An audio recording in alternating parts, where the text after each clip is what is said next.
بسم اللہ الرحمن الرحیم۔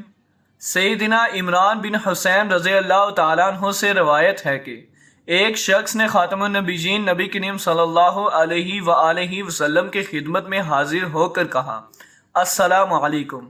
آپ صلی اللہ علیہ وآلہ وسلم نے اس کے سلام کا جواب دیا اور وہ بیٹھ گیا تو نبی کریم صلی اللہ علیہ وآلہ وسلم نے فرمایا، اس کے لیے 10 نیکیاں ہیں۔ پھر دوسرا آدمی آیا اور اس نے کہا، السلام علیکم ورحمۃ اللہ۔ آپ صلی اللہ علیہ وآلہ وسلم نے اس کو جواب دیا اور وہ بیٹھ گیا تو آپ صلی اللہ علیہ وآلہ وسلم نے فرمایا، 20 نیکیاں ہیں۔ پھر ایک اور آیا تو اس نے کہا، السلام علیکم ورحمۃ اللہ وبرکاتہ۔ آپ صلی اللہ علیہ وآلہ وسلم نے اس کے سلام کا جواب دیا اور وہ بیٹھ گیا تو آپ صلی اللہ علیہ وآلہ وسلم نے فرمایا، اس کے لیے 30 نیکیاں ہیں۔ میری اللہ تعالیٰ سے دعا ہے کہ اللہ تعالیٰ مجھے اور آپ کو قرآن و حدیث پر عمل کرنے کی توفیق عطا فرمائے۔ جزاک اللہ۔